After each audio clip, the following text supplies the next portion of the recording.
masuknya makin menurun. Nah, sebelum kita membahas masalah bahasa Arab, apa kendala yang dihadapi dalam bahasa Arab itu? Karena komplit. Cukup banyak permasalahan. Tidak bisa kita salahkan, oh masalah di kurikulum, oh masalah di anak, dan segala macam. Tidak bisa seperti itu. Sangat banyak permasalahan yang harus kita hadapi, dan semua harus kita selesaikan. Dan kita tidak tahu dari mana kita harus memulai penyelesaian itu. Nanti kita lihat satu persatu. Cuma sebelum kita mulai, kita lihat dulu. Natrahlah istilah. Kita tanya dulu, lihat keadaan. Kaifa kanat lughatul Arabiyyah di Indonesia? Bagaimana bahasa Arab ini sebenarnya di Indonesia? Apakah suatu hal yang baru di Indonesia? Apakah masuknya bahasa Arab ini abad tahun 2000-an? Tahun 1900-an? Tidak. Ternyata bahasa Arab ini jauh sebelum kemerdekaan, sebelum ada negara Indonesia, bahasa Arab memang sudah ada. Apa buktinya? Ustaz-ustazah, ya Allah. Kalau kita punya koin tahun 18-an, yang Netherlands, India masih punya itu. Tulisannya sudah Arab lagi. Jadi bahasa Indonesia, bahasa Arab bukan bahasa asing. Kemudian aksara Arab di Indonesia ini, seluruh teks-teks yang lama, bahkan ada kajian filologi namanya, filologia, di beberapa kampus di Indonesia ini. Memang manuskrip asli yang dibahas itu kebanyakan bertekskan bahasa Arab, dan tulisannya kalau tak berbahasa Arab Melayu. Berarti bukan juga suatu hal yang aneh. Nah, kemudian apa yang terjadi lagi? Kita lihat istilah-istilah bahasa Arab yang ada dalam bahasa Indonesia sekarang. Juga saya pernah menulis penelitian dulu. Terdapat lebih dari 400 kosakata yang asalnya diambil dari bahasa Indonesia. Bahasa Arab. Mulai dari DPR, Dewan Permusyawaratan Rakyat, MPR, Hakim, segala macamnya. Bukan berkenaan dengan sholat saja. Nama hari sampai sekarang masih Senin, Selasa, Rabu, Kamis. Alaysa hadha min lughah Arabiyyah? Hadha min lughah Arabiyyah. Asalnya dari bahasa Arab. Apa kesimpulan yang kita ambil di sini? Memang bahasa Arab itu memang sudah ada di Indonesia dari dulu. Bukan suatu yang baru. Kemudian kenapa makin lama makin terkikis. Jadi kita sudah simpulkan bahasa Indonesia bukan bahasa yang aneh, bukan bahasa yang baru, bukan bahasa asing sebenarnya, tapi bahasanya kita sebenarnya orang Indonesia. Nah, kemudian ada lagi pertanyaan. Dulu pernah saya di Sudan, sampai 10 tahun di Sudan, dari 2007 sampai 2007 mana? Mahasiswa yang datang dari Ethiopia, dari Tashad, negara-negara yang mutakhalif aksar di Indonesia, lebih terkebelakang daripada Indonesia. Kemudian dari Nigeria, mereka bahasa Arab mereka bukan satu hal yang asing. Dan tidak aneh ketika ada mahasiswa Afrika itu, Bapak Ibu rahmati Allah, menguasai 5 bahasa. Bahasa Inggris dia punya, bahasa Prancis dia punya, bahasa Arab dia punya. Kemudian ada sebagian bahasa Spanyol juga, bahasa Italia. Dan bukan satu hal yang aneh seperti itu. Dan kalau 3 bahasa itu biasa orang-orang Afrika seperti itu. Kemudian mereka juga punya bahasa sendiri, bahasa Hausa misalnya. Kenapa negara itu bisa sukses mengajarkan bahasa Arab? Sementara di segi kemajuan jauh kita lebih maju. Kalau di segi fasilitas pembelajaran kita jauh lebih hebat. Tapi mereka bisa sukses belajar seperti itu. Apa permasalahannya? Ternyata mereka memang memberikan, negaranya itu sendiri memberikan ruang untuk perkembangan bahasa Arab di negaranya. Untuk anak-anak muslim. Pernah saya bertanya teman dari Niger, namanya Hasan Razi. Kaifa anta qabla an ta'ti ila Sudan wa tatakallamu Arabiyyah? Sebelum datang ke Sudan dia sudah belajar bahasa Arab. Apa katanya? Kami waktu sekolah dipilih, boleh memilih mau belajar bahasa Prancis atau bahasa Arab. Dan dari awal kalau memang pelajaran bahasa Arab, bahasa Arab dari awal. Mau pilih bahasa Prancis ya. Tapi mereka punya satu bahasa Hausa, bahasa nasional. Dan berita disiarkan dalam 3 bahasa. Bahasa Hausa, bahasa Prancis, dan bahasa Arab. Di Tajad juga seperti itu. Ada bahasa Arab. Jadi, ternyata di Indonesia, Bapak Ibu, juga dulu seperti itu. Ingat nggak waktu dulu di TVRI itu ada siaran belajar bahasa Arab hari Kamis? Sekarang ada? Sekarang bahasa Arab di Indonesia dijadikan bahan cemoohan, bahan ketawaan untuk lelucon. Nah, itu permasalahan yang ada. Ternyata orang lain bisa, kenapa kita tidak? Maka di situ kita harus berpikir sebenarnya. Apa sebenarnya permasalahannya? Jadi permasalahan itu ada meliputi 5 poin. Ustaz. Pertama, dari al-muta'allil bidatihi. تحتاج إلى سبورة شيء. طيب ممكن نجيب طيب ماشي.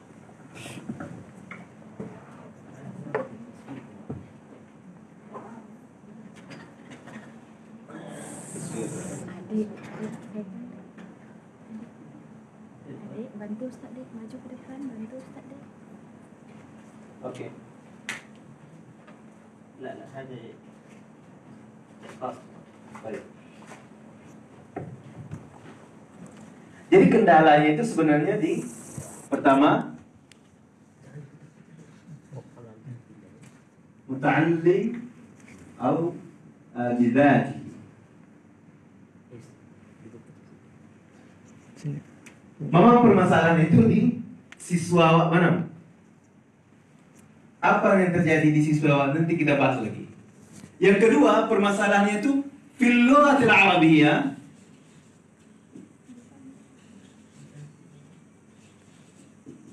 bidatiha.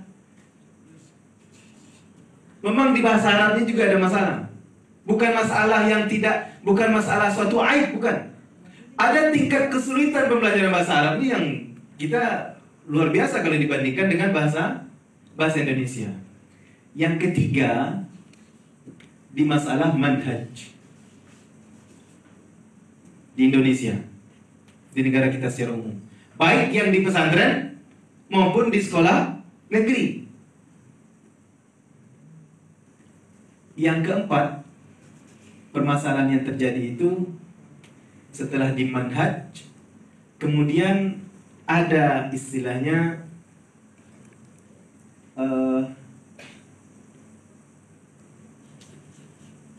siasatul daulah. Memang kebijakan negara kita sendiri untuk bahasa Arab perlu juga kita pahami. Siasatul daulah wa nusyata al-lughah al-arabiyyah. Ihmal. Jadi ada sedikit kurang perhatiannya dari para pemerhati bahasa Arab di Indonesia ini. Nusyata al-lughah al-arabiyyah.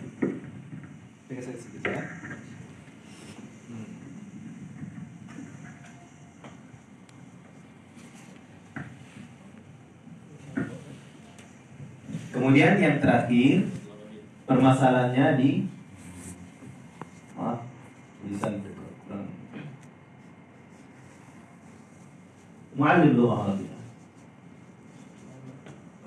Kita bahas satu-satu nanti. Dan itu tidak bisa dipungkiri satu-satu semua. Jadi permasalahannya memang di muta'allim. Kemudian di bahasa Arabnya, kemudian siasat daulah tijah lughah arabiyyah. Kebijakan negara kita tentang bahasa Arab. Kemudian ihmal nusyata. Memang para nusyata, orang-orang yang bisa berbahasa Arab ini banyak ihmalnya, banyak dilalaikan. Karena kesibukan atau segala macamnya, dia tidak punya perhatian. Padahal, coba kita pikirkan saudara-saudara semua, berapa orang yang tamat Timur Tengah yang pulang tiap tahun? Seharusnya bahasa Arab ini kan semakin naik, tapi kenyataannya tetap tidak ada. Kita punya semangat, tapi kadang tak punya kemampuan. Orang punya kemampuan, semangat tak ada. Itu termasuk masalah juga. Manhaj ta'lil lughah arabiyyah nanti bisa dikembangkan oleh Ustaz Yani nanti. Kemudian kemampuan guru bahasa Arab itu sendiri. Kita bahas satu-satu tentang muta'allim lughah arabiyyah atau al-muta'allim bidzati. Permasalahan memang di siswawan. Keinginan belajar bahasa Arab, Ustaz, ada pengakuan bapak-bapak, Ustaz, kami ingin belajar bahasa Arab. Tapi umur sudah berapa? Waktu itu umur sudah mulai 60 tahun lebih. Waktu itu baru teringat bahasa Arab. Mengaji saja belum lulus. Kira-kira apa yang harus kita harapkan? Hah? Itu. Kalau kita anak-anak, kita lihat siswa yang anak-anak SMP, SMA belajar bahasa Arab. Dhaful himmah. Perhatian untuk bahasa Arab memang tidak ada, lemah, sangat lemah. Sangat lemah. Tidak ada perhatian tentang bahasa Arab. Bahasa Arab sebuah keterpaksaan, bahasa Arab memang tidak ada dhaful himmah. Kemudian wahmul hadaf. Wahmul hadaf, tujuan bahasa Arab itu yang tidak jelas. Ketika kita tanya kepada anak-anak, kenapa belajar bahasa Arab? Itulah kurikulum yang di pesantren. Itu yang harus kita pelajari. Tanpa tahu apa sebenarnya tujuan dia belajar bahasa Arab, kita tidak tahu. Targetnya apa, kita tidak tahu. Nah, itu permasalahannya. Kemudian, zannan anna al-lughat al-arabiyyah munhasran lid-din. Sebagian kita menganggap bahasa Arab ini hanya khusus untuk agama saja. Tidak bisa dikembangkan untuk yang lain. Ini masalah juga. Semua hampir rata-rata berpikir seperti itu. Kalau bahasa Arab itu untuk agama saja, untuk menerjemahkan Al-Quran saja, untuk menerjemahkan hadis saja, untuk menerjemahkan fikih, yang lain tidak bisa. Padahal banyak fungsi. Sekarang masalah jurnalis segala macamnya juga dengan bahasa Arab. Kemudian masalah bisnis juga dengan bahasa Arab. Banyak hal yang bisa kita lakukan, tapi itu yang tidak tertanam. Dan jarang seorang siswa dia menanamkan bahasa Arab ini adalah alat komunikasi. Jangan dia berpikir seperti itu. Dan menganggap itu hanya komunikasi vertikal horizontal kepada Allah Subhanahu wa taala. Jadi terbatas hanya untuk agama. Kemudian ada yang paling parah, istisghar bil lugha arabiyyah duna au adam al-i'tizaz. Melecehkan bahasa Arab itu sendiri. Kita seorang muslim, tapi bahasa Arab tidak merasa bangga dengan itu. Ada al-i'tizaz, tidak ada rasa bangga terhadap bahasa Arab. Dan itu sudah dihancurkan kepada generasi waktu. Jadi kalau bahasa Arab kemana? Nanti kalau belajar bahasa Arab masuk pesantren mau ngapain? Mau jadi apa? Mau hafal kulhu kepanjangan saja. Kan itu yang tersebar. Jadi tidak ada semangat dan tidak ada bangganya dengan bahasa Arab. Dan itu juga terjadi bagi orang Arab sendiri kadang-kadang. Lebih bangga dia berbahasa Inggris segala macamnya. Padahal kita seorang muslim. Kemudian ada permasalahan bagi seorang siswa. Jadi terkadang begini Ustaz, mungkin kita juga merasakan dulu waktu belajar bahasa Arab. Keinginan ada, cita-cita kuat. Apakah semua ingin belajar bahasa Arab? Ingin. Ingin bisa? Ingin. Tapi ada istilahnya isti'jal. Ada isti'jal, tidak sabar. Isti'jal itu selalu ingin tergesa-gesa. Mungkin efek dari kebanyakan makanan instan gitu. Jadi belajar 3 bulan, Nio pandai langsung bicara bentuk orang Arab. Tidak mungkin seperti itu. Jadi ada isti'jal fi ta'allum bil Arabiyyah. Jadi mungkin itu pengaruhnya. Jadi biasa makannya cepat. Kan makanya ada juga istilah-istilah belajar bahasa Arab 4 hari. Sama dengan bisa menghafal Al-Quran 30 juz dalam 10 hari. Jadi isu-isu seperti itu oke lah untuk memotivasi, tapi tidak bisa dilaksanakan di lapangan. Saya aja Bapak Ibu 10 tahun juara Arab, belajar Arab 10 tahun, Anda ini pandai segini. Banyaknya salahnya bro. Kadang ada beberapa mufradat yang masih kita tidak pahami dan butuh kita buka kamus lagi.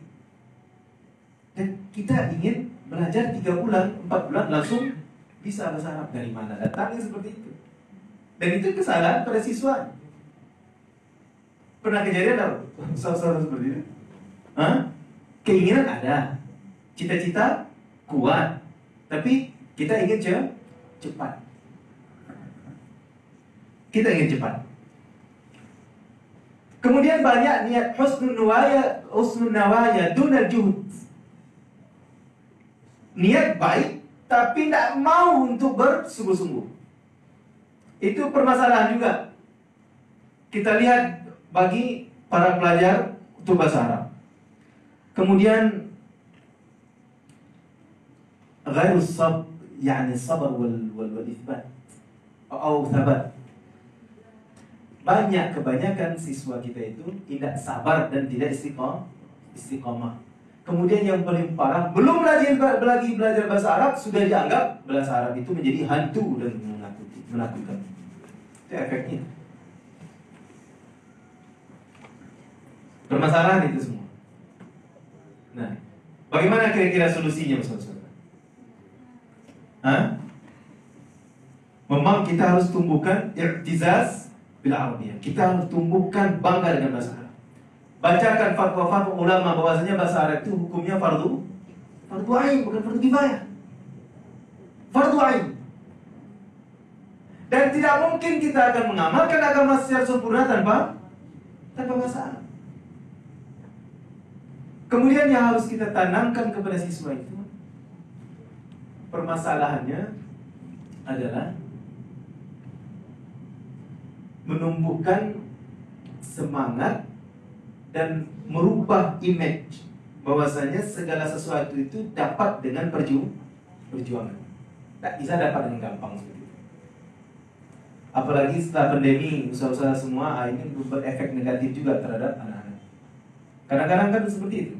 Nonton HP sampai tahun, enggak 3 tahun mencari HP itu lah keluar sarjana.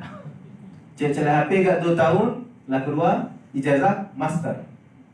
Cari HP enggak 3 tahun, lah tamat saja anakku kelas 6. Cari HP enggak 3 tahun, lah tamat saja SMP. Cari HP 3 tahun, lah tamat SMA. Bahasa Arab kan bisa seperti itu. Kan seperti itu keadaan waktu pandemi kemarin. Yang menakutkan. Dan itu memberikan efek yang sangat fatal terhadap siswa, orang-orang yang belajar bahasa Arab. Nah, kemudian permasalahan berikutnya ada sampai di sini ada pertanyaan Ustaz. Sampai di sini. Bertanya, Ustaz. Kita batasi dulu. Yang pertama yaitu tentang muta'allim bizatihi. Permasalahan muta'allim bizatihi. Permasalahan itu memang di muta'allimnya, di siswanya. Oke, kita lanjut yang kedua. Yang kedua permasalahannya memang di bahasa Arab itu sendiri, Ustaz. Bahasa Arab itu lumayan sulit. Tapi kalau seandainya keinginan kuat, pasti yang sulit itu bisa kita atasi. Sulitnya bagaimana? Dari segi apa sulitnya? Pertama dari segi aswad. Dari segi pronounnya bahasa Arab. Orang Indonesia ketika belajar bahasa Arab pasti dia punya kendala terhadap huruf-huruf yang tidak ada dalam bahasa Indonesia. Seperti ha, kha, dha, sa, sya, tha. Itu sebuah kendala. Kemudian masalah lagi mat. Itu juga sebuah kendala dalam bahasa Arab. Kemudian dari segi kitab dari segi tulisan. Ujung-ujung kita kan membaca. Kalau membaca itu qiraah itu apa definisinya, Ustaz? Apa proses yang kita lalui dalam qiraah? Mengenal huruf yang lain. Apa lagi kita lakukan? Dalam qiraah itu proses apa yang kita lakukan oleh otak? Identifikasi harokat. Kemudian apa lagi? Cara mengucapkan. Kini kita balik dulu, Bapak.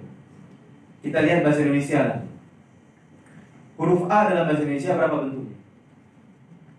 Huruf A kapital, C huruf biasa. Huruf B juga huruf besar dan huruf kecil. Apakah jauh perbedaannya? Tidak.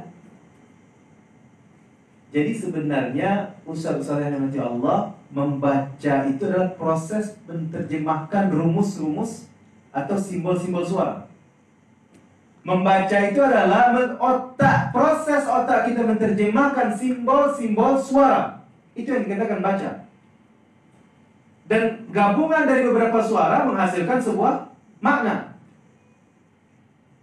Dalam bahasa Indonesia, satu huruf atau satu suara hanya 2 simbol. 2 simbol cuma. Kalau seandainya hurufnya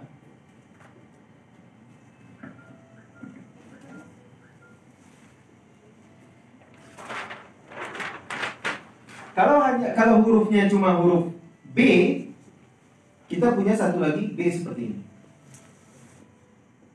Berarti otak kita berpikir kalau kita melihat huruf seperti ini, datang rangsangan dikeluarkan lewat suara O. So ini suara B. Cuma dua bentuk dalam bahasa Arab. Coba kita lihat huruf Ain misalnya. Berapa bentuk?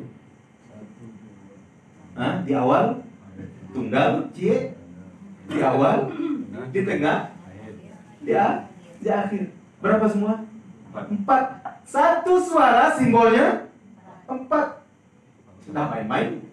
Kira-kira kalau kita membaca satu kitab itu berapa otak waktu sibuknya menerjemahkan huruf? Ain, huruf awalnya seperti ini. Berbeda lagi ketika huruf di tengah. Kemudian berbeda lagi ketika huruf di akhir. Makanya usaha-usaha yang dirahmati Allah, anak kecil mereka akan lebih gampang menghafal ketimbang membaca. Jadi yang disesali kalau anak-anak lambat membaca jangan disesali. Karena memang proses otak kita memang susah. Karena otak kita akan menerjemahkan sekian banyak simbol bahasa itu bahasa Indonesia, apalagi bahasa Arab.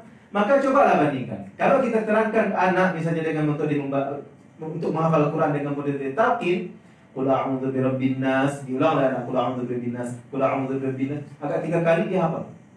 Tapi kalau membaca qul a'udzu birabbin nas itu panjang urusan. Apalagi kita harus belajarkan setiap bentuk huruf simbol suara yang kita ajarkan itu dalam bahasa Arab dan 4 semua. Berapa huruf semua? 28 kali 4 ada sebagian 3. Kita rata-ratakan 4. Berapa bentuk huruf yang harus direkam oleh otak? Sulit kan ngomong bahasa Arab? Nah, kesulitan itu yang terjadi dalam bahasa Arab. Memang pada zatnya bahasa Arab itu agak sedikit rumit. Tapi itu pula kehebatannya bahasa Al-Quran. Kemudian belum lagi kita bicara masalah muzakkar muannas. Ada dalam bahasa Indonesia muzakkar muannas. Kamu dipakai untuk muzakkar, pakai untuk muannas. Jadi bahasa Indonesia ini bahasa tidak bersuku sebenarnya. Tidak jelas kemana arahnya. Kalau bahasa Arab jelas anta, jelas anti. Dia digunakan untuk muzakkar dan untuk muannas. Huwa dan hiya. Kalimat pun ada muzakkar ada muannas. Belum lagi masalah mufrad, mutsanna, jamak. Dalam bahasa Indonesia ada jamak. Kalau orang, jamaknya orang-orang. Kalau salah kita terjemahkan, orang-orang bisa berarti atum. Ya kan? Orang-orang sawah. Kan bisa beda-beda. Jadi permasalahannya ada muzakkar dan muannas. Belum lagi masalah fi'il madhi dan fi'il mudhari'. Kalau kita makan dalam bahasa Indonesia berlaku untuk fi'il madhi, berlaku untuk fi'il mudhari'. Belum lagi masalah nahwu. Ada rafa' dan mansub dan segala macamnya. Belum lagi masalah dhamair. Kalau seandainya anta ini dhamirnya, kalau anti ini dhamirnya, kalau ana ini dhamirnya. Semua permasalahan ini menjadi permasalahan tersendiri dalam bahasa Arab. Tapi apa hikmahnya kira-kira saudara sekalian? Kenapa bahasa Arab ini sangat detail sekali? Kenapa sangat detail bahasa Arab? Jelas musanna, jelas muannas, jelas muzakkar, muannas, mufrad, musanna dan jamak. Kira-kira kenapa? Apa hikmah yang diterima Allah Subhanahu wa taala? Menghindari interpretasi.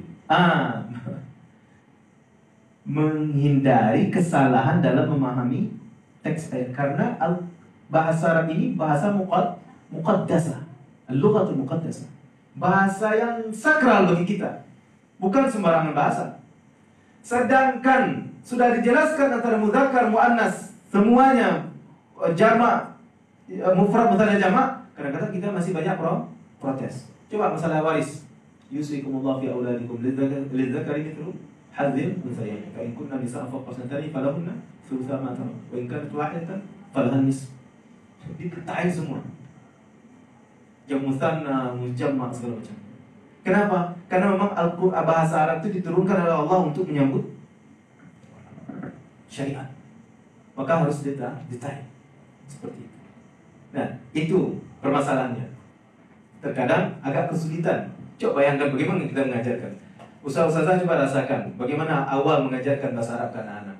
Apalagi mengajarkan nahwu, sarafnya dengan luar biasa sulit. Maka Ustaz Yani Hamdani nanti memberikan solusinya bagaimana sulit mengajarkan itu. Nah, itu dari segi bahasa sendiri. Kita bisa dipahami Ustaz-ustazah ya.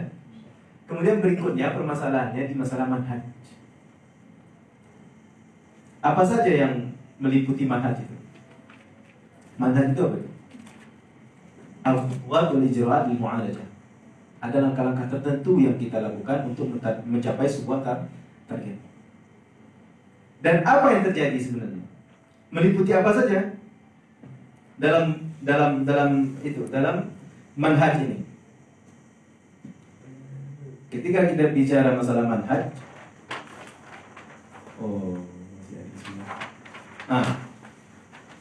ketika kita bicara masalah manhaj, ada beberapa hal yang harus kita pahami di sini. Pertama, dalam manhaj itu ada namanya tahdid al-hadaf. Ini kita harus batasi dulu target yang akan kita capai. Setelah tahdid al-hadaf, kita harus pertimbangkan juga al-muhtawayat atau madda atau kandungan pelajaran yang akan kita ajarkan. Di sini termasuk juga kitabnya, materinya, madda, kutub. Bagaimana cara menjadikan kitab itu lebih menarik. Kemudian setelah itu taraik, biasanya dikenal dengan turuk tadris.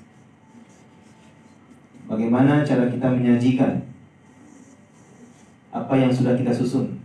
Kita batasi dulu target yang akan kita capai apa, kemudian apa liputannya, kemudian cara-caranya, metodenya nanti.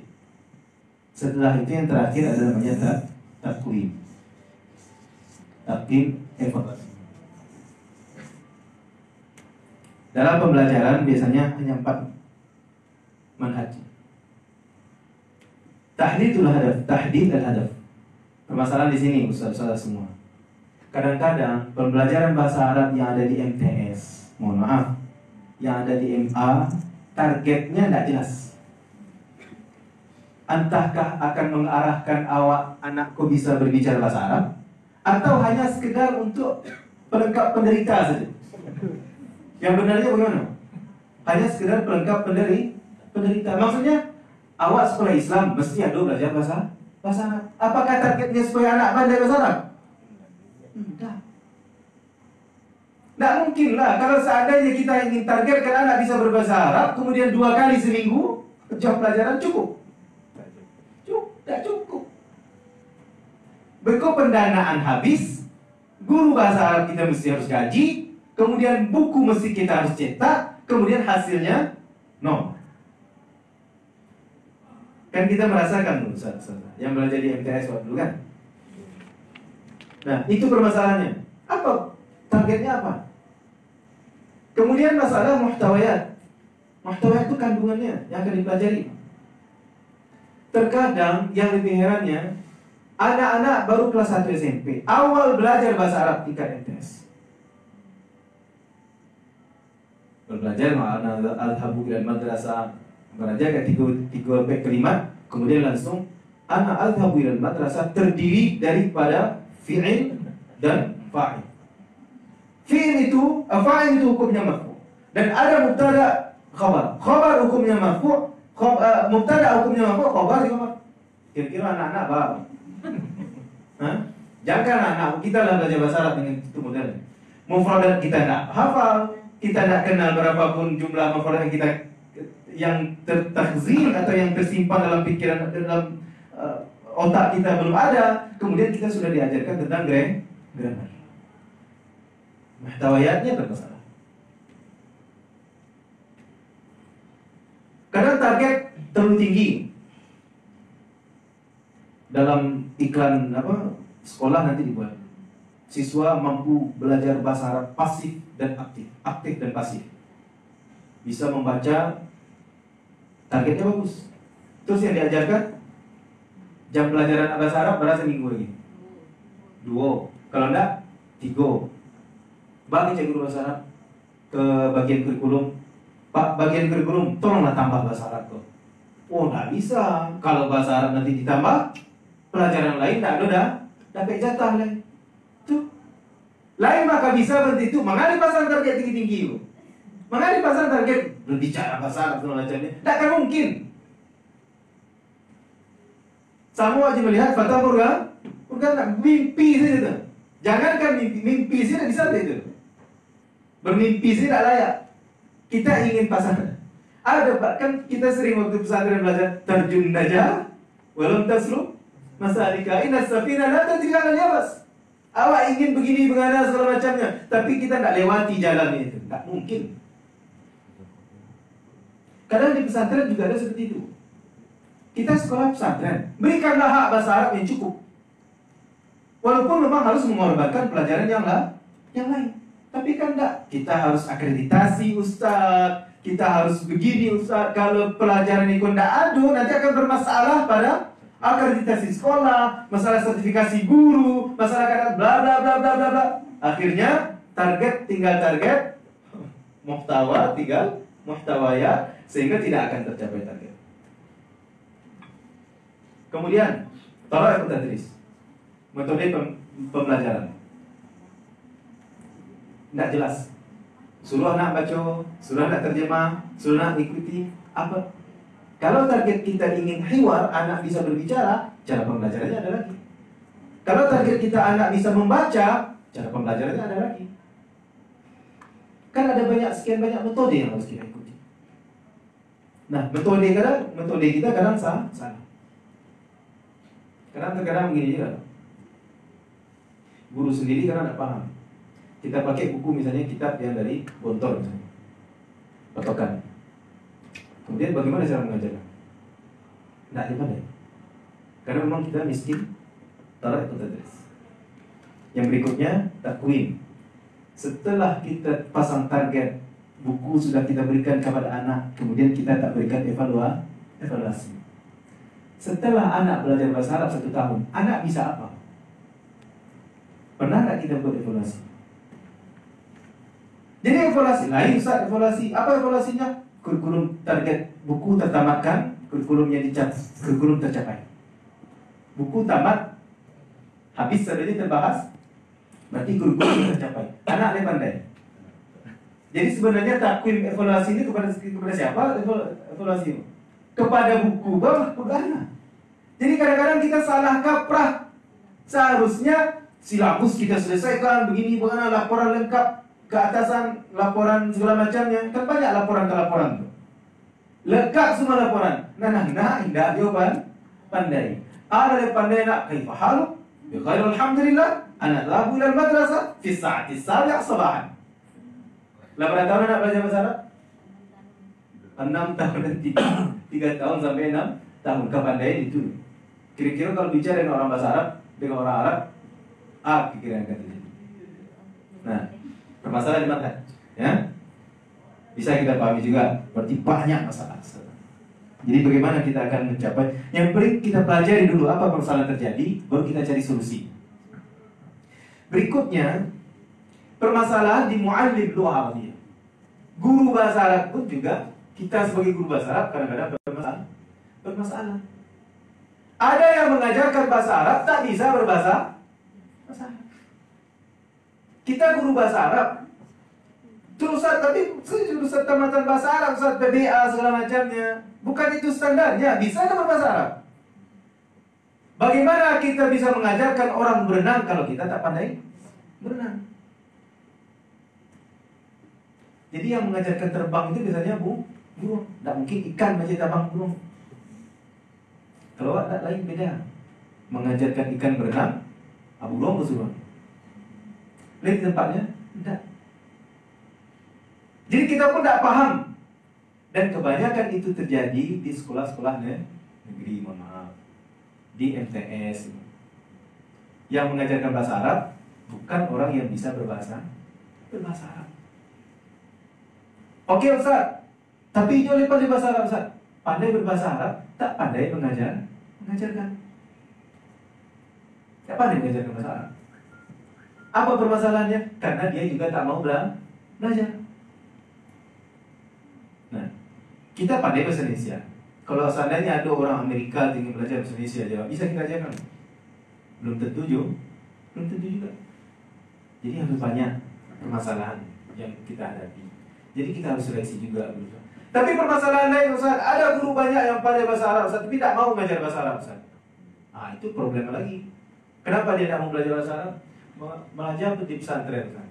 Saya pernah itu, Ustazah, waktu kita mau pulang dari Sudan, ajak teman-teman yang lain untuk pulang ke kampung.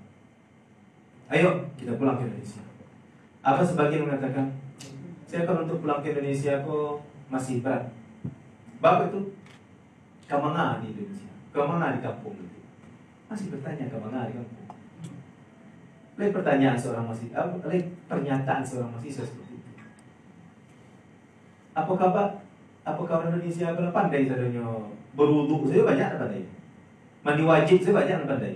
Dia bertanya, kemana awak pulang kampung? Padahal ketika berangkat dulu awal-awalnya ke Mesir, ke Maroko, ke Sudan, ke Madinah, dalam tujuannya untuk berdakwah di jalan Allah Subhanahu wa taala. La tarasul lama hidup di Arab, dia tidak mau pulang kampung. Pandai bahasa Arab lagi, mengajar bahasa Arab dan kadang-kadang pulang ke Indonesia tidak mau mengajar bahasa Arab. Bapak tidak mau mengajar bahasa Arab, malah mengajar bahasa Arab. 1 jam cuma dihargai kadang 8.000, 10.000. Kita mengajar kadang 1 minggu cuma dapat uang sekian ratus ribu atau sekian puluh ribu kali sebulan, kan? Tapi lebih tinggi saya 800. Cuma kita butuh kebutuhan. Itu mengalir kerja saya. Yo mau lulus travel lah saya. Bisa untuk ke umroh dan instan PT. Capek PT tapi. Itu masalah bahasa Arab kok. Bahasa Arab itu dia orang-orang lain untuk saya ni sama. Nalai nemu korban. Jadi, maya murid bahasa Arab, Ustaz. Biar ada karyamu, Ustaz bahasa Arab, Ustaz. Jadi seperti itu kenyataan. Ada yang bisa, tak mau mengajarkan. Jadi permasalahannya banyak macam-macam. Karena penghargaan terlalu finansial, terlalu rendah segala macam. Masalah juga. Kemudian yang terakhir permasalahan yang terjadi itu adalah siasat ad-daulah. Siasat ad-daulah. Kebijakan negara. Ustaz-ustazah yang dirahmati Allah, kalau kita beranggapan ini bukan mengkritik, jangan kita Ustaz kok banyak mengkritik negara sama lo jo Rocky Gerung enggak kenal gitu. Kita hanya berbicara sebatas bahasa Arab, itu kenyataan yang ada. Ustaz jangan diajarlah kami berbicara masalah politik. Bukan masalah politik. Ini masalah kebijakan negara terhadap bahasa Arab. Dan tidak mungkin kita hindari kata-kata aku. Ada muhawalah izalatul Arabiyyah min ma'ajim Indonesia. Pertama, apa kebijakan negara itu? Ada semacam usaha untuk menghilangkan bahasa Arabku di kamus besar bahasa Indonesia. Ibu, bapak, ibu, ustaz-ustazah yang kita yakin, percaya itu kenyataan. Jadi ada istilahnya westernisasi dalam bahasa. Arabisasi bahasa itu dihindarkan. Dulu dalam bahasa dulu orang biasa menyebut himayah, perlindungan. Kalau sekarang dirubah menjadi protection. Sekitar proteksi. Dan dengan gampangnya mengatakan diusahakan kita begini bapak, ustaz-ustazah. Kalau seandainya kita berbicara di depan forum, kalau tidak berbicara dengan bahasa-bahasa yang tinggi, betul bukan belum ilmuwan.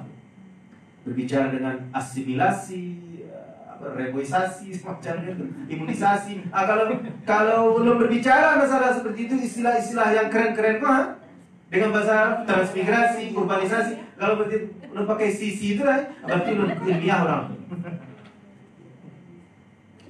Kalau hanya pakai istilah-istilah bahasa ventilasi. Padahal kenapa kita tidak pakai bahasa Arab itu sebagai bahasa ilmiah? Dan siapa yang mengklaim bahasa barat itu bahasa ilmiah.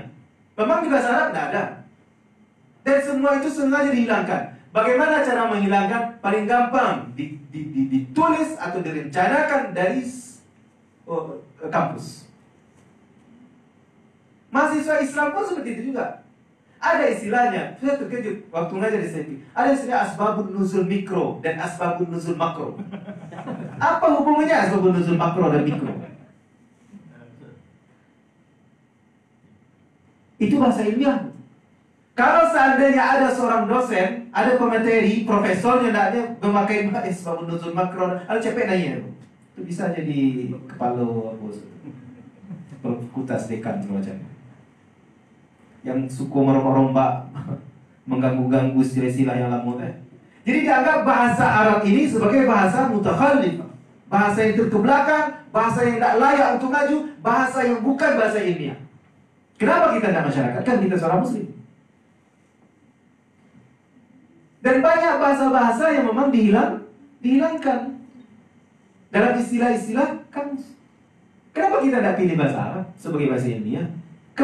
Kenapa kita orang Islam sendiri ikut-ikutan mengatakan yang bahasa Arab kolah, yang bahasa Inggris kolah, yang Inggris yang di Indonesia kolah yang menjadi bahasa ilmiah? Berapa bodoh itu? Jadi bahasa Arab itu bukan bahasa ilmiah. Jadi bahasa apa? Hah? Jadi salah satu cara usaha-usaha untuk menumbuhkan i'tizaz, untuk menumbuhkan rasa bangga dengan bahasa Arab itu, anak-anak itu mesti diajarkan namanya sejarah Islam. Tapi sejarah Islam yang benar, jangan baca sejarah Islam yang cetakan mohon maaf, yang menyesatkan. Yang lain ada sejarah Islam, tapi sejarah Islam yang menumbuhkan rasa pesimis terhadap Islam, rasa empati terhadap Islam, bukan rasa simpati. Dibahas masalah peperangan, misalkan masalah perseteruan antara Ali dan Muawiyah, itu dibahas. Padahal kita bahas kejayaan Islam yang dulu, supaya tumbuh rasa bangga dengan bahasa Arab. Ya Ustaz, Masya Allah. Waktu kita sudah habis, saya sebentar lagi. 5 menit ya. Oke.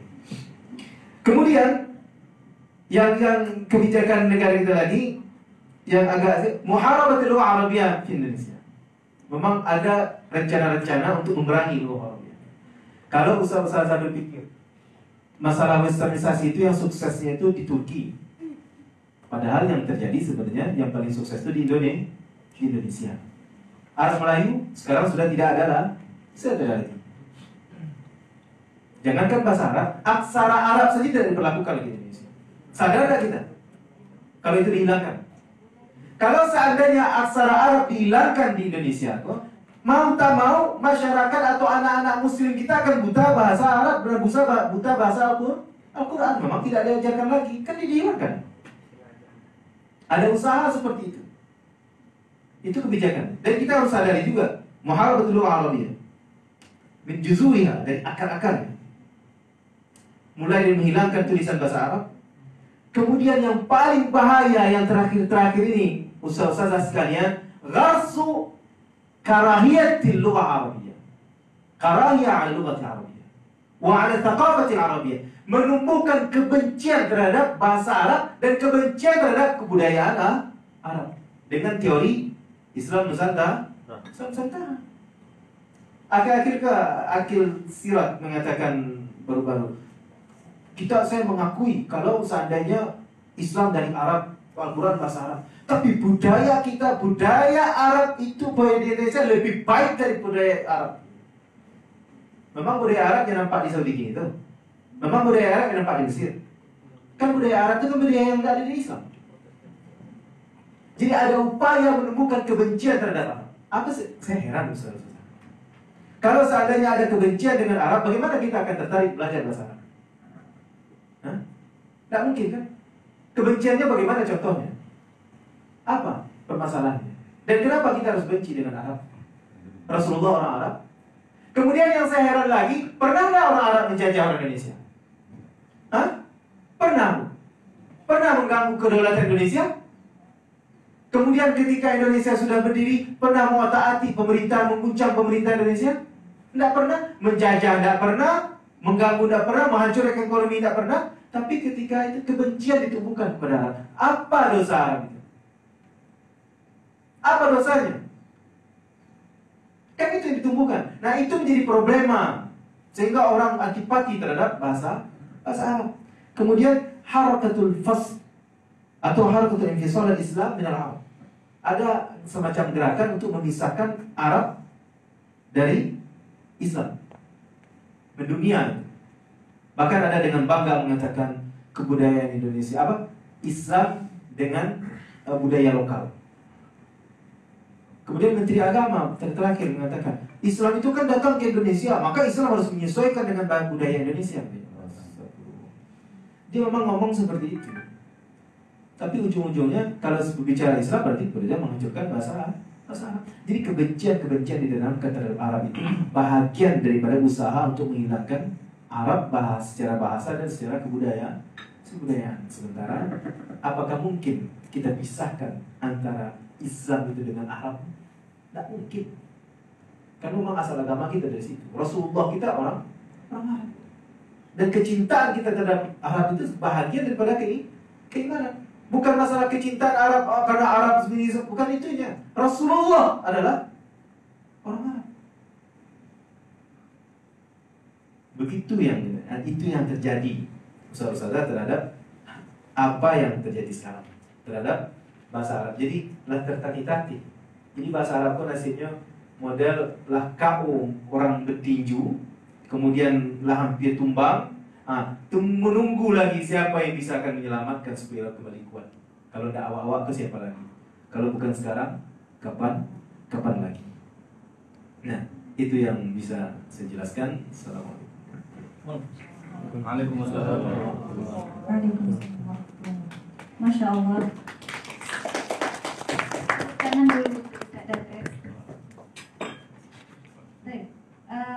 Dari pemaparan Ustaz Datres bisa kita simpulkan bahwasanya permasalahan bahasa Arab itu yang paling penting ada 5, yaitu muta'allim bizatihi wa fil lugha arabiyyah bizatiha wa kadzalika fi manhaj wa siyasatid daulah wa kadzalika fi muallim lughatil arabiyyah. Waktunya sudah habis.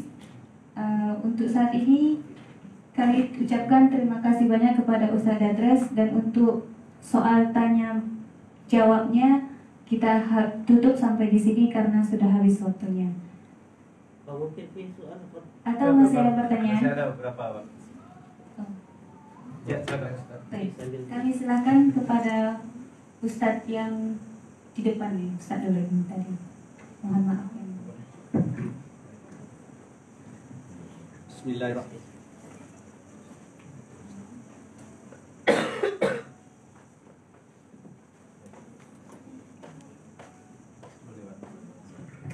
Bismillahirrahmanirrahim.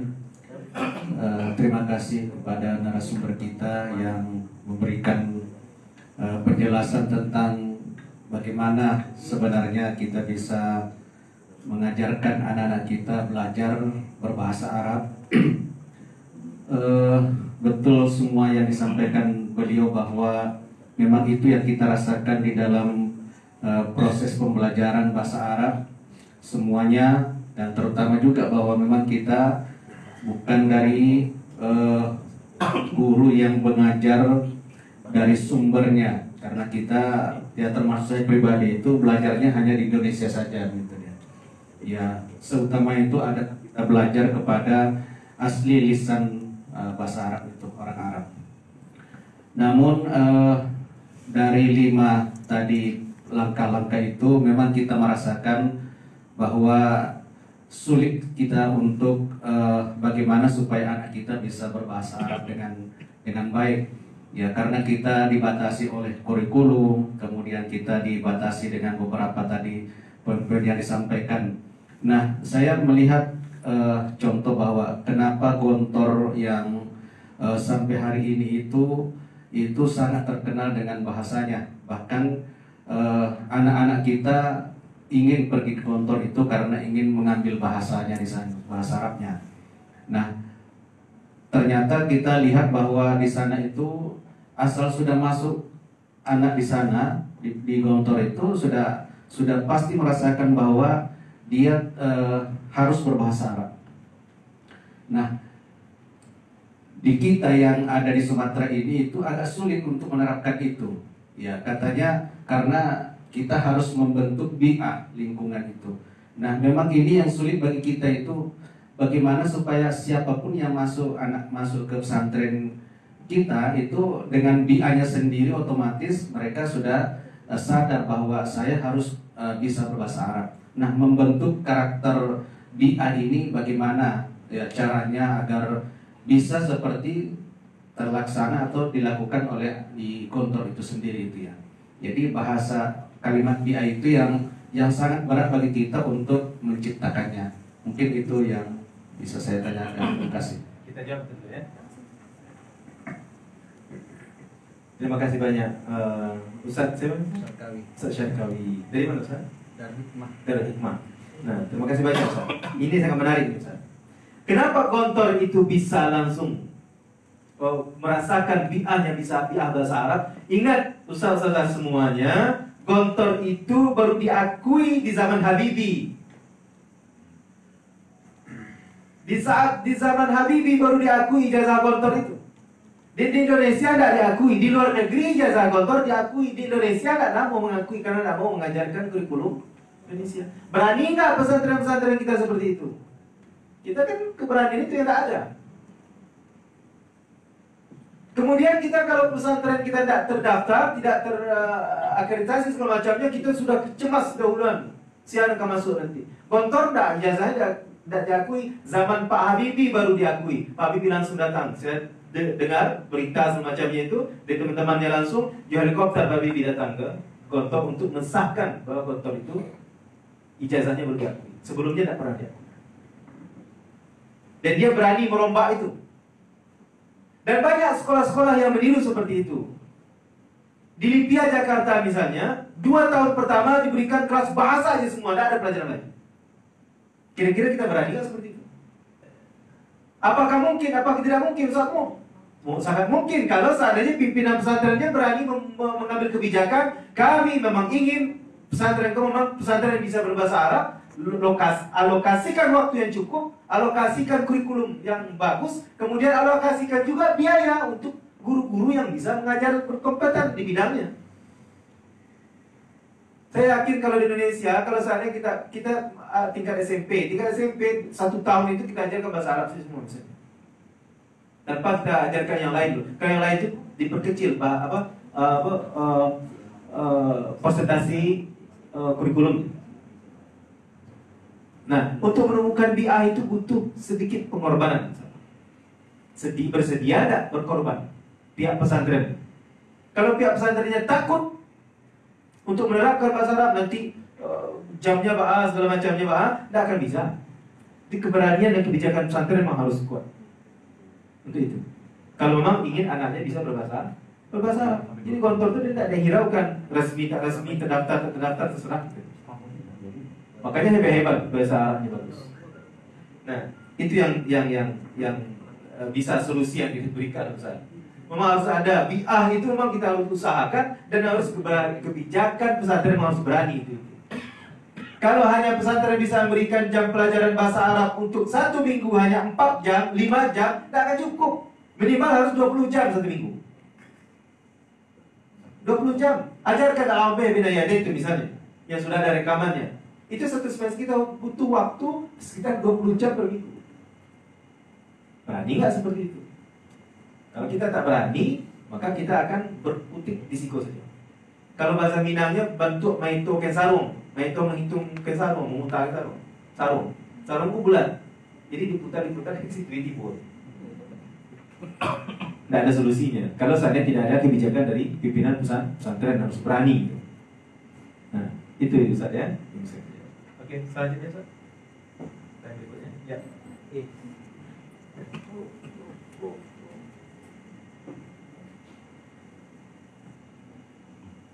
Baik. Assalamualaikum warahmatullahi wabarakatuh. Terima kasih sebelumnya Ustaz atas kesempatannya. Sebenarnya tadi telah sedikit terjawab nih dari pertanyaan pertama terkait jam ini pelajaran. Dan ini akan saya sampaikan nih ke pimpinan kita di sekolah-sekolah dan mungkin teman-teman juga ya, rekomendasi nih dari seminar ini bahwa 20 jam ya minimal pembelajaran bahasa Arab di sekolah kita masing-masing. Teman-teman mohon disampaikan rekomendasi ke pimpinan. Nah, tapi ya ini kan entah dikabulkan entah tidak oleh pimpinan kita nanti di tempat masing-masing. Jadi pertanyaan saya, seandainya ini belum dikabulkan, belum ya. Tapi ini insya Allah akan kita tekankan gitu. Tapi seandainya belum, dengan jam yang minim itu 3-4 jam yang sekarang berlaku kan seperti itu sekarang seminggu. Bahkan di pesantren gitu kan masih sangat minim. Nah, apa tujuan yang realistis lah yang bisa kita tetapkan? Ini kan sambil jalan nih. Saya berharap sekali memang ini bisa diterapkan ya, jam yang banyak tadi.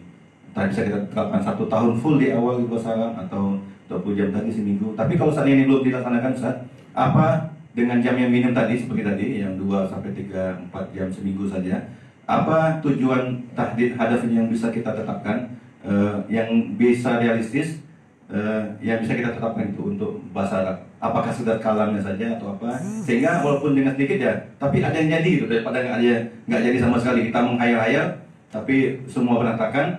Nah, dengan yang minim tadi apa yang bisa kita, yang realistisnya seperti apa Ustaz? Yang mungkin. Terima kasih Ustaz. Terima kasih banyak Ustaz.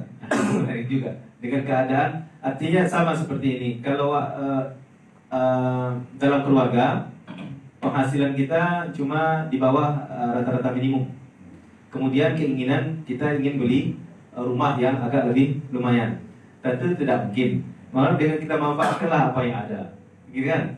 Kita manfaatkan. Kita ingin anak bisa pandai, tapi tidak mungkin mendapatkan jam pelajaran yang banyak. Nah, kita harus apa kita bisa manfaatkan? Apa hadaf yang paling minimal kita bisa dapatkan? Itu masalah qiraah dan terjemah. Ya, minimal untuk menerjemahkan Al-Quran. Jangan berbicara kalau hanya 3 jam per minggu ingin berpandai anak bahasa Arab seperti reporter Al-Jazeera, itu tidak mungkin. Minimal untuk menerjemahkan Al-Quran dan hadis. Qiraah pun kecil kemungkinan. Kita bisa ajarkan terjemahan, arti kata. Itu yang kita bisa pakai. Kita pakai. Nah, sedikit lagi. Kemudian masalah, kalaupun kalau seandainya mudirnya nanti atau pimpinan pesantren mengabulkan 20 jam per minggu itu, jangan disia-siakan. Bukan berarti diberikan 20 jam kemudian bisa berhasil, belum tentu juga. Kita harus pikirkan, tenaga pengajar harus memang sedikit profesional. Kedua, masalah kurikulumnya. Kitab apa yang harus kita pakai? Kemudian metode apa yang kita pakai? Karena kita bisa banyak hal yang harus kita pikirkan supaya tidak 20 jam yang diberikan itu nanti sia-sia, nanti Ustaz juga yang kena. Nah, Ustaz dulu minta 20 jam, belakangnya lagi 20 jam. Mana tak pandai sebegini kan? Jadi jangan 20 jam diberikan, tapi yang ngajar tidak ada, sama aja. 20 jam diberikan, kitabnya tidak jelas, sama aja. Jadi harus matang-matang. Matang-matang harus berkorban secara jam pelajaran, berkorban secara memberikan secara finansial yang cukup untuk itu. Nah, sebelum kita tutup, Ustaz-Ustaz semua, apa yang harus kita lakukan misalnya dengan permasalahan yang kita berikan yang ada tadi? Kemudian bagaimana cara menumbuhkan minat anak-anak untuk belajar bahasa Arab ini, untuk mencintai bahasa Arab dan bangga dengan Arab itu, dengan bahasa awak, dengan kebudayaan awak itu, adalah mengajarkan sejarah. Perlu diajarkan sejarah ke anak-anak, sejarah tentang Islam. Karena sejarah itu penting, menumbuhkan semangat lagi. Ajarkan kepada mereka tokoh-tokoh Islam yang hebat-hebat itu. Ajarkan ke anak-anak bahwasanya penemu teori Pythagoras itulah Khawarizmi, bukan orang Barat. Yang menemukan teori atom itu adalah Jabir bin Hayyan, bukan orang Barat juga. Yang menemukan yang pertama sekali yang menemukan Daud Damawiyah, vena dan arteri itu Lucina, jangan, bukan yang lain. Dan banyak tokoh-tokoh ilmu orang Islam itu orang hebat-hebat semua.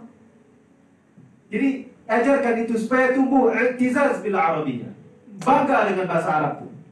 Kemudian yang harus kita lakukan juga sebagai langkah awal untuk bisa membantu anak bisa belajar bahasa Arab dengan cepat, itulah taqwiyatul qiraatul Quran. Perkuat membaca Al-Quran. ajarkan tajwid. Kalau anak bisa membaca, insya Allah satu langkah kita sudah lewatkan untuk belajar bahasa Arab. Ini bisa dibuat. Anak yang pintar membaca Al-Quran, dia akan gampang untuk belajar bahasa Arab. Karena satu langkah dia sudah lewati. Dia sudah belajar makhraj, dia sudah belajar huruf sambung, dia sudah belajar yang lain-lainnya. Artinya membaca dia sudah bisa walaupun belum tahu mana. Kalau dia sudah bisa baca Quran, bisa membaca aksara Arab, berarti yang kita tanamkan yang berikutnya adalah masalah makna. Kalau seandainya ada masalah kitab, maksudnya ini. Itu kita tanamkan makna. Jadi Al-Quran juga penting untuk menunjang itu. Kemudian menutupi kekurangan jam pelajaran yang seperti dikatakan tadi. Memang harus ada kebijakan dari pesantren. Kemudian yang harus kita laksanakan juga iqna'ul muslimin bil Islam, itu penting. Menanamkan bahwasanya kepada seorang muslim bahwasanya Islam itulah yang paling benar dalam dirinya. Artinya apa? Kita harus belajar bahasa Arab terlepas dari Islam tak mungkin. Kita seorang muslim kok. Jadi anggaplah kalau seandainya kita jauh dari Al-Quran, maka kita akan jauh dari Islam. Dan sadarkan diri seorang muslim kok memang keterkaitan kita dengan Islam itu memang harus kuat. Kemudian satu lagi, kalau secara personal saudara-saudara sekalian, ada istilahnya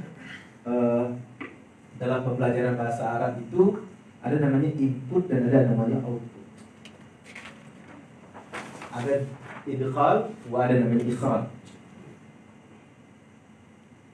Ada 4 maharat, kan sudah kita kenal. Ada namanya istima'. Kemudian ada qira'ah. Istima' ini banyak mendengar, ini input ini. Atau idkhalnya. Banyak mendengar akan memicu orang bisa berbicara. Banyak membaca akan memicu orang bisa banyak menulis. Dan pelajaran bahasa Arab 3 ini cuma istima', qira'ah, kalam. Jadi jangan dipaksa anak-anak untuk berhiwar sementara dia tak pernah didengarkan percakapan bahasa Arab. Jangan paksakan anak bisa menulis sementara dia tidak bisa baca bahasa Arab. Jangan. Itu salah.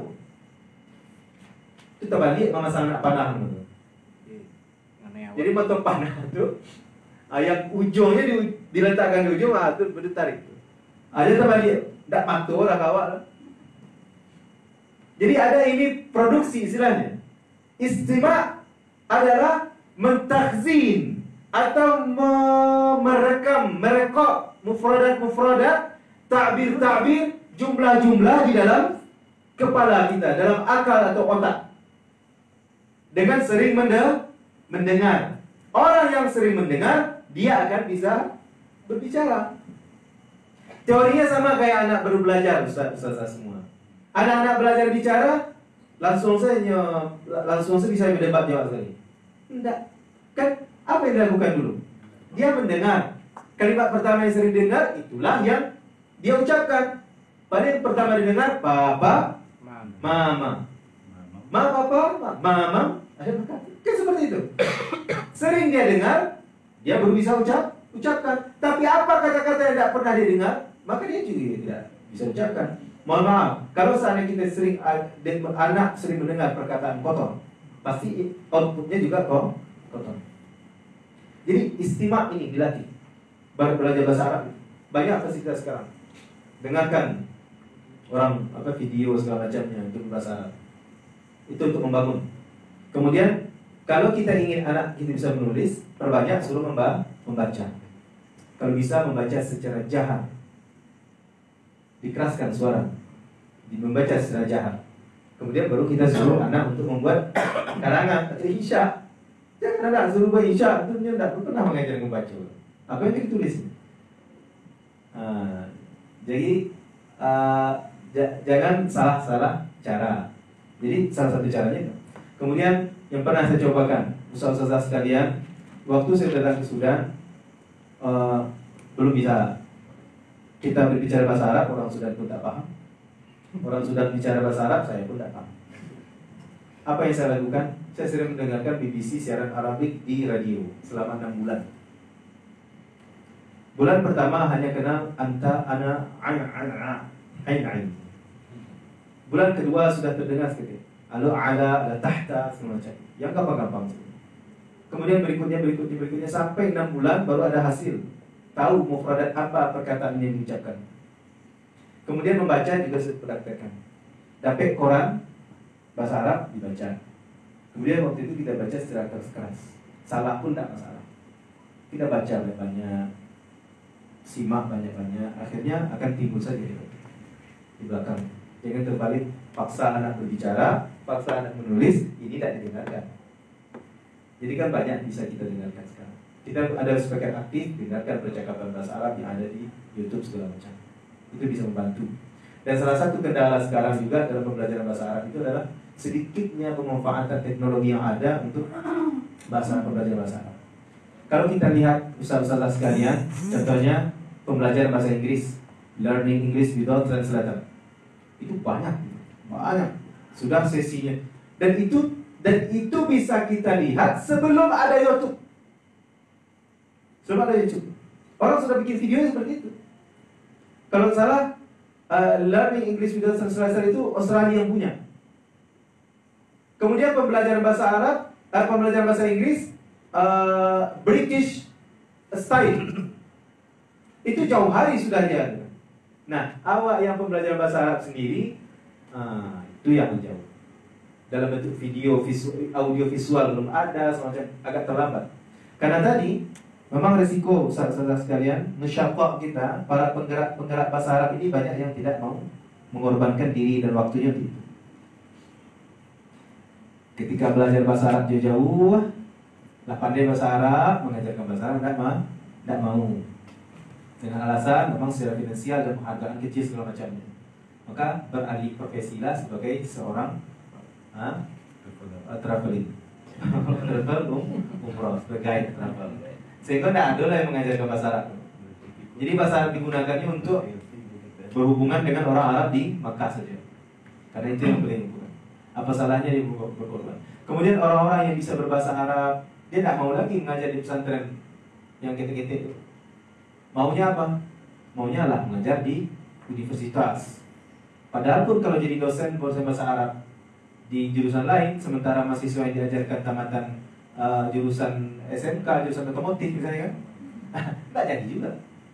Saya mengajar bahasa Arab sudah berapa tahun di kampus, tapi tidak pernah saya jadikan itu sebagai fokus. Jujur. Itu saya jadikan untuk secara finansial mencari titik, untuk gaji, untuk pasoi, atau untuk periuk barek, pembeli beras sebenarnya di kampus lah tempat. Tapi kalau untuk mengajarkan bahasa Arab, saya abdikan diri di pesantren. Saya mau. Apa yang mau diajarkan di sana? Kalau tidak di pesantren. Di pesantren adalah tempatnya untuk mengajarkan pengabdian bahasa Arab. Tapi terkadang teman-teman yang LC segala macamnya itu, dia tidak mau lagi mengajarkan bahasa Arab di pesantren. Dia sibuk menjadi dosen, kemudian sibuklah bikin jurnal segala macamnya, sehingga tidak memberikan. Padahal efektivitasnya lebih baik mengajarkan pesantren bahasa Arab ini di tingkat pesantren Tomahan. Itu yang kita rasakan. Saya rasa cukup sekian saudara sekalian. Mohon maaf atas segala kekurangan dan kelebihannya. Dan sekali lagi penyampaian mungkin kurang di tempatnya. Saya mohon maaf. Memang bahasa kita kurang pas saudara sekalian. Jadi saya mohon maaf sekali lagi. Demikian saja. Assalamualaikum warahmatullahi wabarakatuh. Waalaikumsalam warahmatullahi wabarakatuh.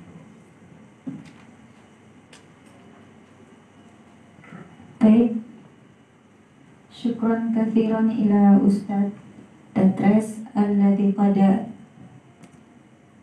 a'tada al-ilman kathiran. Baik, الآن نخطو إلى محاضر الثاني وهو أستاذ يعني الحمداني. راح شوية. طيب شكرا إلى لابد التصوير مع الدكتور لأنه سيرجع الآن. Karena Ustaz mau pergi, beliau langsung berangkat ke kampungnya. Jadi langsung saja kita berikan dulu ke Ustaz Datres penghargaan ataupun piagam. Jadi harus pulang ke Dondangong, Ustaz-ustaz semuanya. Karena Beko kalau tidak pulang capek, lari Dondangong. Sate nanti kalau kita pulang ke situ kita traktir sate ya. Foto sama-sama dulu Ustaz. Ya. Sabir insyaallah. Sabir. Jamaah. Lah salam sana. Aina habis. Sandi ya, saya kok dari anda nih.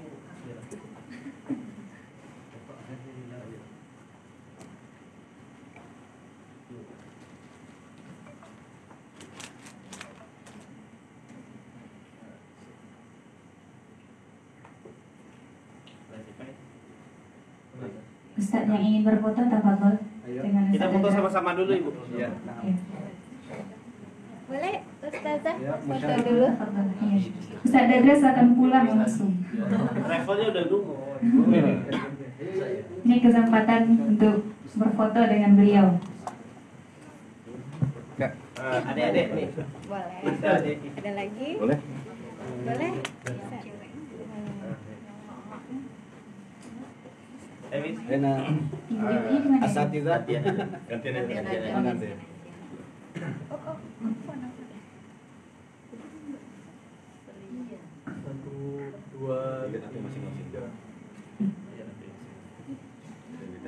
Beda pandangannya, fokuskan aja. Kayaknya lain Ustaz. Oke. Evi. Sip. Yang ibu-ibunya lagi, saudara-saudaranya tafadhol. Ustaz, terima kasih banyak Ustaz. Allah Ya, Ustaz. Terima kasih banyak Ustaz. Ustaz jangan pergi Ya Allah, dulu. Ustaz, insyaallah, Ustaz. Ibu, Ya, ibu, ibu-ibu, ya. ibu sama didampingi enggak? Ibu sebelah, Robi ya. Situ boleh sebagian.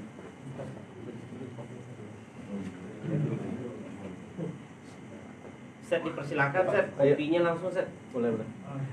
Nanti dingin Set. Wah, ini Senin Selasa.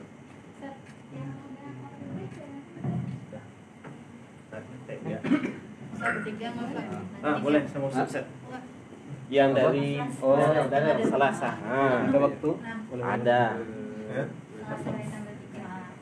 Oh, di situ ya. Wah.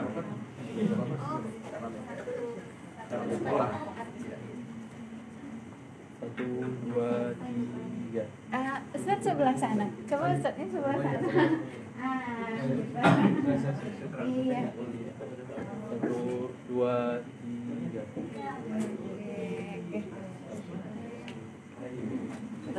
Ustaz yang belum minum.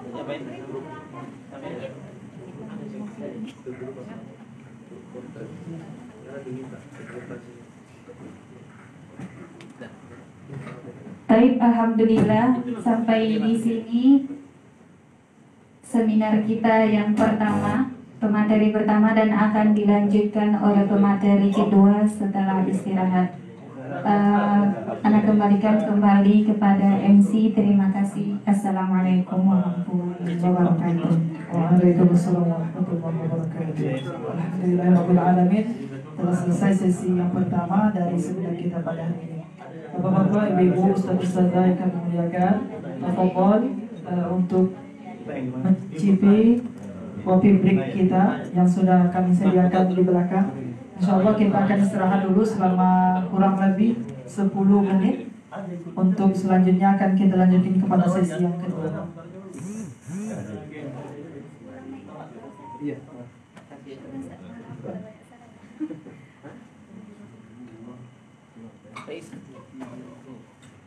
Sekali lagi kami ucapkan syukran kasiran wa jazilan atas penyampaian yang hebat dari Al-Ustaz Dr. Hidayat LCMAD PSD.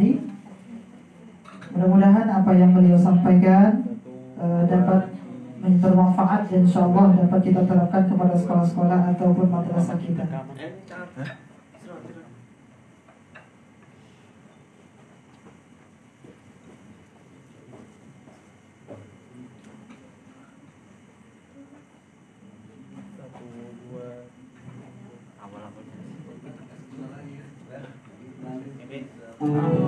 Satu, dua.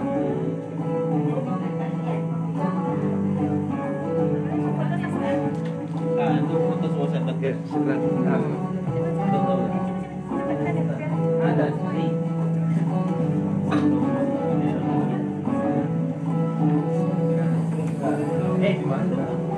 Nasrul.